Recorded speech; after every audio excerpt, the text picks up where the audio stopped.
Fireworks, parades, and laughter. This is what most people picture when they think of the July 4th.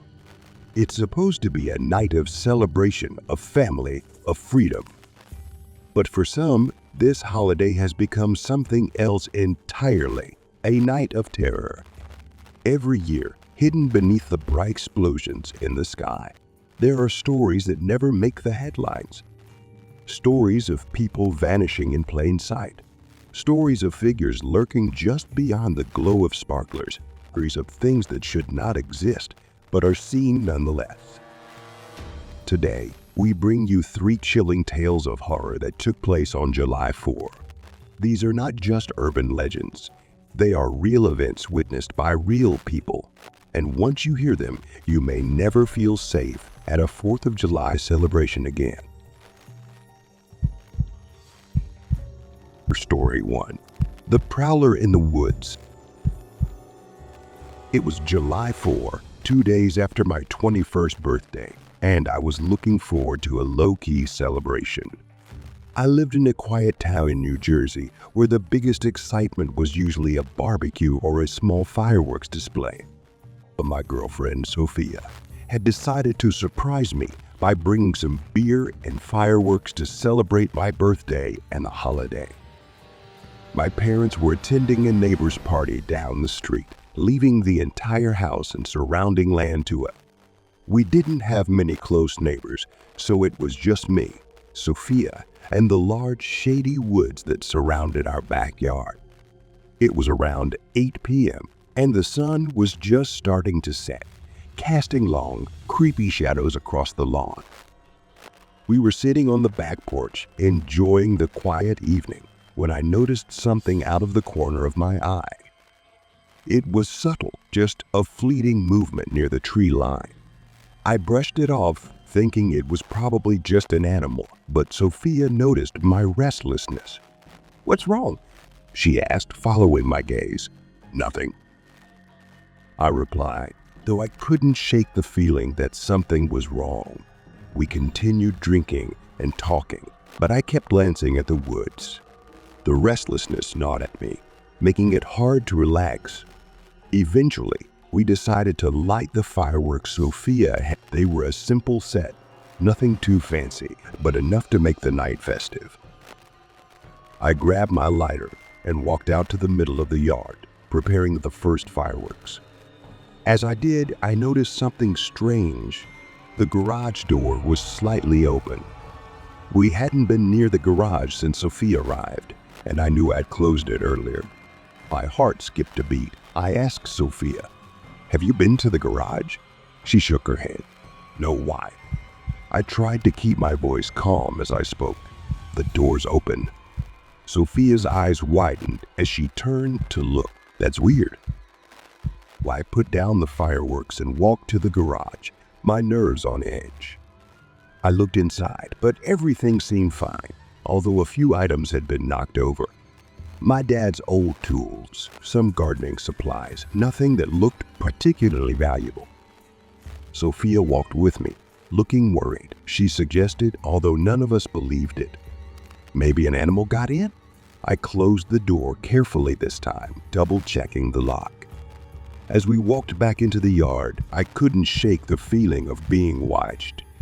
I continued to scan the woods, my paranoia growing by the minute.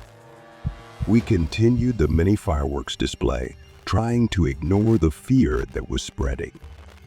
But then, in a particularly bright burst, I saw it, something or someone lurking in the woods just beyond the edge of the light.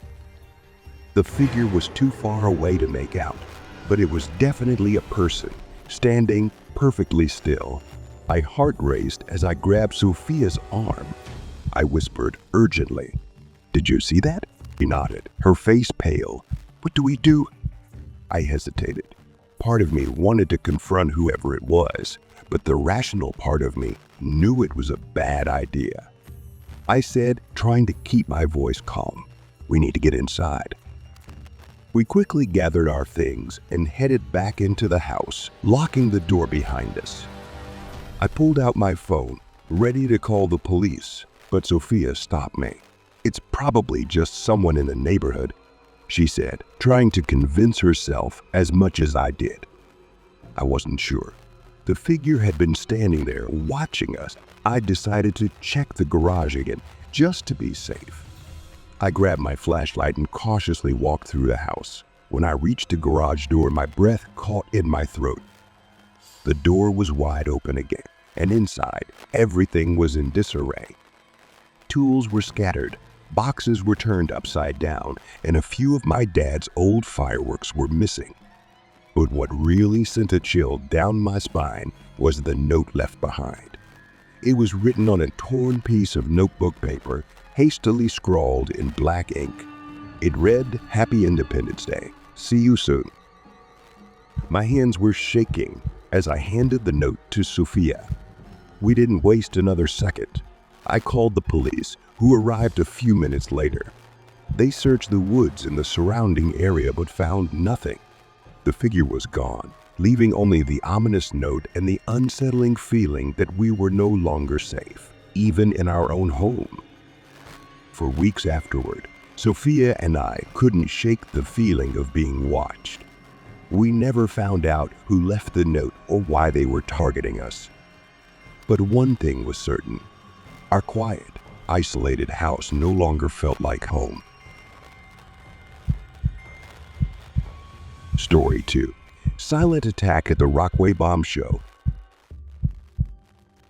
It was July 4, 2007. I was 16 years old and had no plans for the night. My sister, Alicia, who was 9 years older than me, was on her way to a big party up north, known as the Rockaway Bomb Show. The event was a wild gathering of college graduates and young adults, a place where they drank, partied, and celebrated freely without any restraint. When I said I had nothing to do, Alicia unexpectedly invited me to join her and her boyfriend, Alex. I wasn't a social person. I was shy and awkward, especially around large groups.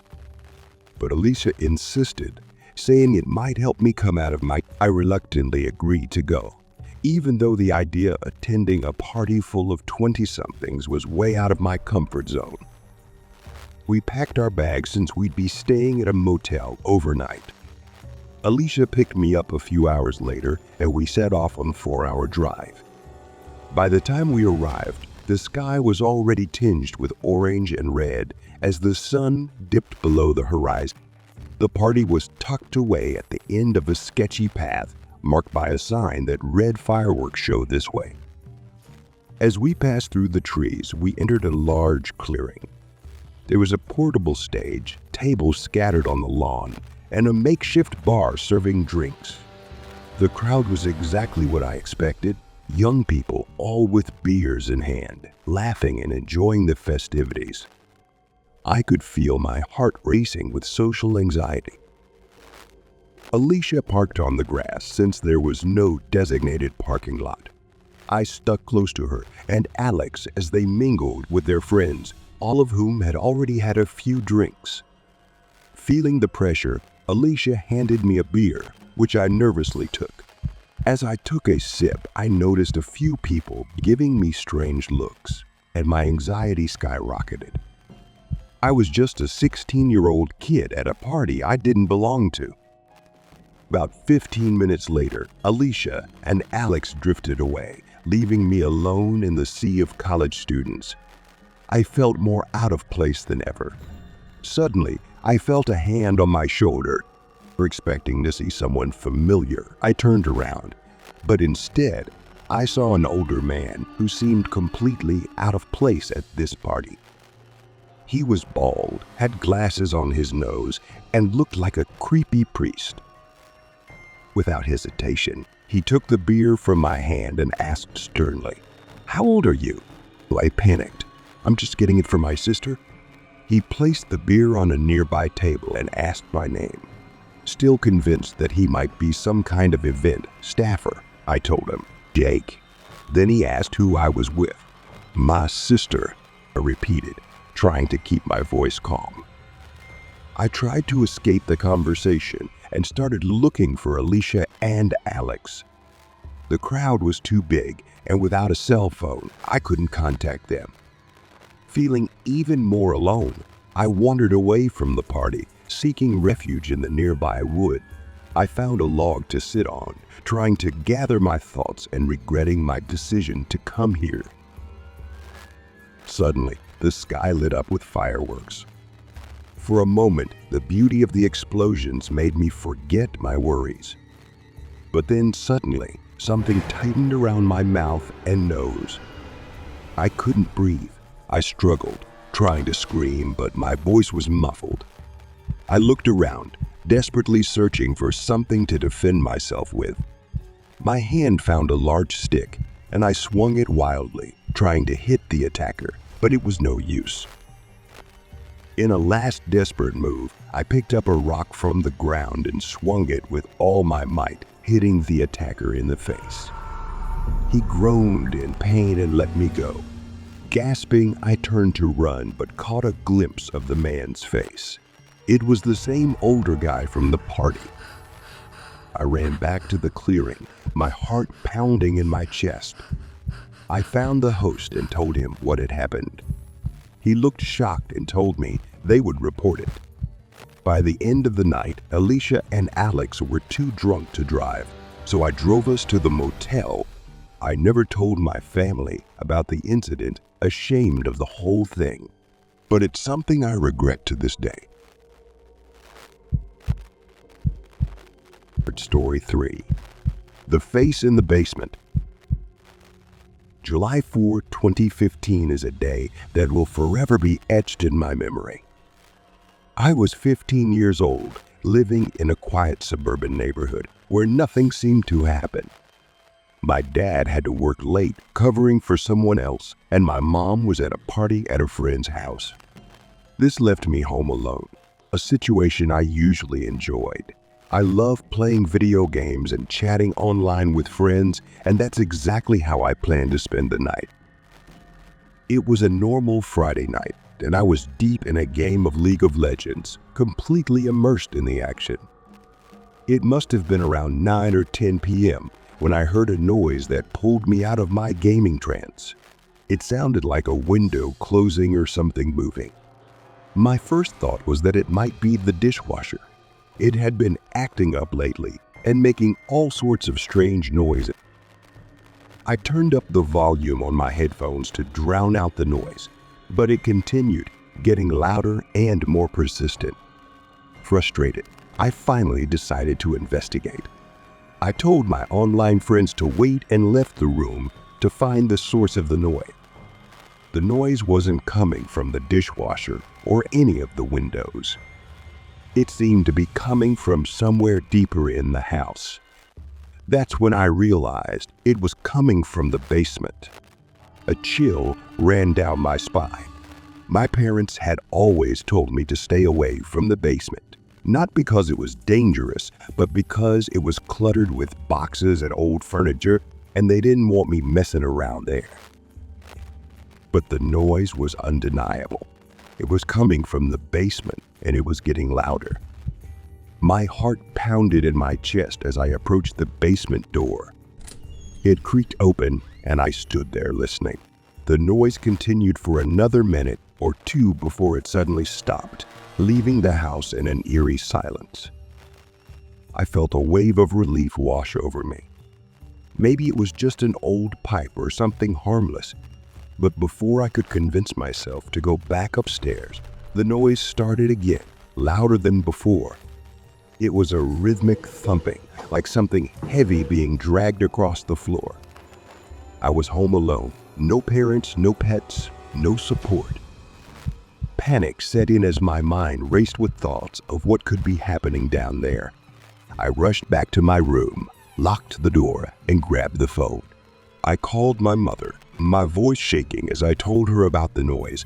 She immediately told me to call the police. I dialed 911, trying to keep my voice calm as I explained the situation to the operator.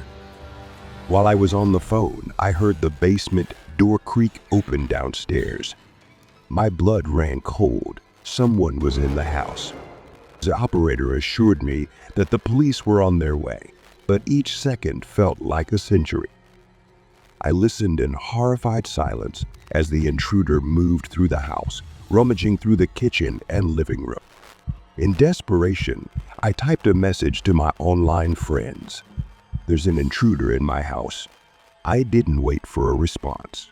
I knew I had to get out. Thinking quickly, I opened my bedroom window and looked down. It was a second-story drop onto the lawn, but I saw no other choice.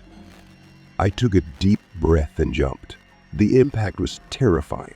I felt a sharp pain shoot up my leg as I hit the ground, realizing that my ankle was broken, but I was still alive. I crawled out of the house as fast as I could, trying to put as much distance between me and the intruder as possible. When I turned around, I saw him, a man with a crooked mouth, disheveled hair, and dark, lifeless eyes staring down at me from the bedroom window. His face was like something out of a nightmare. A moment later, sirens filled the air. The police arrived just in time, bursting into the house and arresting the man. As they led him away in handcuffs, he gave me a look I will never forget, a look of hatred and malice. Even now, years later, I can still see that face in my mind. It haunts me in my dreams, a constant reminder of the night. My safe, peaceful life was shattered by a stranger who stepped out of the darkness.